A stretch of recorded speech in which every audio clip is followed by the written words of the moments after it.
Hello friends, welcome to Department of Plant Pathology, KDSP Agriculture College Nasik. In previous lecture we have studied wilt of sugarcane, its causal organism, symptomatology and their management. And now today we are going to study whip smut of sugarcane. This is one of the fungal pathogen and its causal organism is Usilagocytamina. This is widely distributed pathogen and in India it is found in most of the states. In Gujarat, it is the major problem in Saurashtra region where sugarcane crops were grown. If infection is in the early stage, that is before 120 days of planting, then the total loss will be observed after severe infection of this whip smut. This is also adversely affecting on sugar recovery of the entire crop.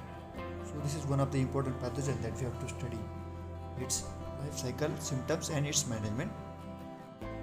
Here you can see the symptoms of this whip smut of sugarcane. The affected plants are stunted and the central shoot is converted into a long whip-like structure. It is showing that the dusty black spores were developed on the whip-like structure. As you can see easily in this image, in the first image, there is a whip-like structure developed at the top of the portion. The length of the whip varies from few inches to several feet. In early stages, this structure is covered by a thin white papery membrane. The white papery membrane may be straight or slightly curved. On maturity, it ruptures and millions of tiny black smutted spores, that is teliospores, were liberated and this teliospore disseminated by wind from infected portion to the healthy portion. So in that way, the migration of these spores, that is teliospore, occurs from infected portion to the healthy portion. All the shoots arising from the diseased clumps produced whip-like structures. The smutted clumps also produced mummified arrows, in which lower portion consists of normal inflorescence with typical flowers and the upper portion of the rachis is converted into a typical smutted whip. So this is the particular marks of identification of whip smut of sugarcane. Occasionally smut sori may develop on the leaves and stems also. The ratoon crops are most preferable, or these are most susceptible to this whip smut of sugarcane. If you see the fungus structure, you can see the fungal hyphae are primarily intercellular and produces tiny blackish colored teliospores. The thin membrane which covers the smut whip represents the host epidermis. The smut spores are light brown in color, spherical and aciculate in shape. Smutted spores germinate to produce 3 to 4 celled hyaline promycelium and produce 3 to 4 sporidia, which are hyaline and oval shaped with pointed ends. So this is all about the structure of this pathogen. If you see the favorable condition responsible for development of this disease, then you can find that the monoculture crops were most susceptible to this disease.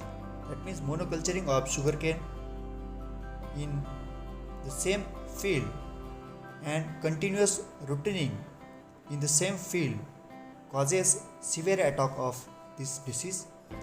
Similarly, high temperature in April-May or dry weather and acute shortage of water during tillering stage also favors the development of this disease. The optimum temperature required for spore germination of this whip smut is 25 to 30 degrees Celsius and maximum it may be 36 to 40 degrees Celsius. Then next point is 100% of relative humidity is also responsible for spore germination. If there is the less than 90% of humidity, then there is no germination of spores where occurs in the field. Teleospores may survive in the soil for longer period up to the 10 years. The spores and sporidia are also present in infected plant debris in the soil. The smutted spores are dormant. The smutted spores and the dormant mycelium were also present in or on the infected seeds. So we have to use disease-free seeds for planting purpose. This is one of the important point that we have to note. The primary spread of this disease is always through diseased seed species, or you can say it as a seeds. In addition, sporidia and spore present inside the soil also spread through rain and irrigation water and causes soil-borne infection.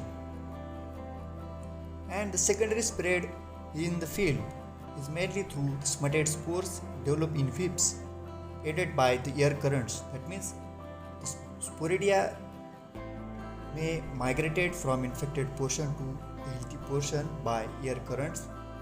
This fungus also survives on some collateral host, that is Saccharum spontaneum, Saccharum robustum, Sorghum bulgari, Imperta ordinacea and Cyperus dilatatus.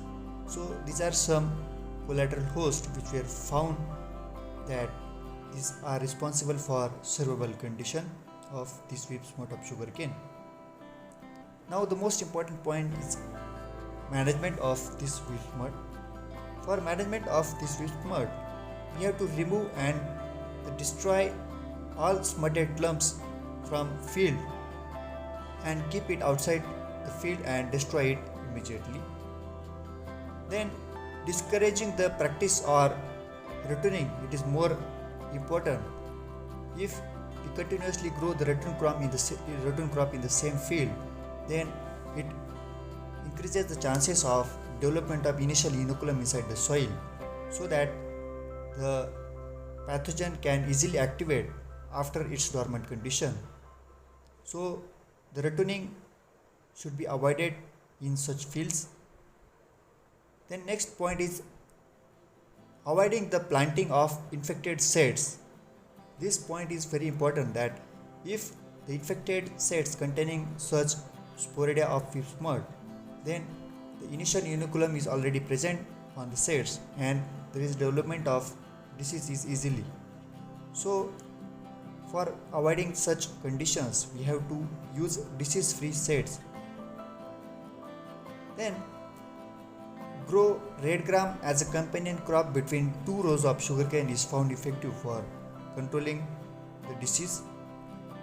Then disinfection of seeds before planting should be done by some methods. In that, first is thermotherapy.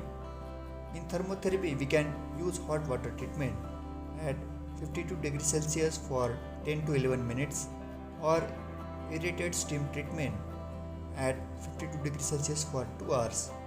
Or another one method is moist hot air treatment, which is done at 54 degrees Celsius for 4 hours. These are some thermotherapies that we can apply to sugarcane seeds before planting.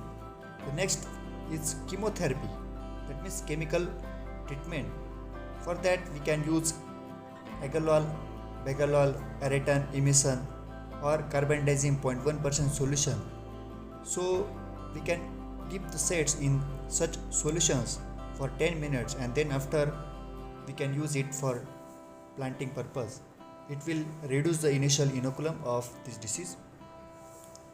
Then we have to avoid susceptible varieties like CO7527, CO791, CO419, CO86002, MC707.